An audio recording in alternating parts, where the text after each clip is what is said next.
गाँठ चाहियो, बाट चाहियो, शिक्षा चाहियो, रोजगार चाहियो।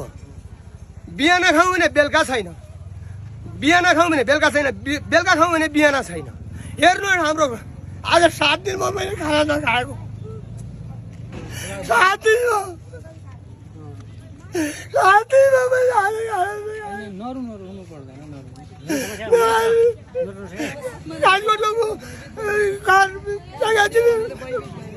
पानी पहिराले लगिदियो। यही आएर मैले गाडबाट भाडा दिएर ढुङ्गा बोकेर अर्काको टोइलेट साफ गरेर बनाएको घर अहिले भत्कुने थाल्यो। व्यवस्था गरिदिनु पर्यो हामीलाई।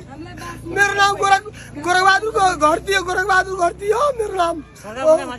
सरकार हामी रुपियाँ काट्छौँ, हामी रुपियाँ काट्छौँ। तपाईँले रोजगार लाउन अगाडि हाम्रो घर घरमा आएर हाम्रो भोट लिस्टमा हाम्रो नागरिकता लग्नुहोस्, पहिला त्यो बुझ्नुहोस् अनि डोजर हाल्नुहुन्छ। लग्दा त्यो डोजरमा हामी यहाँ छिन्नै दिन्नौँ, हामी छिन्नै दिन्नौँ।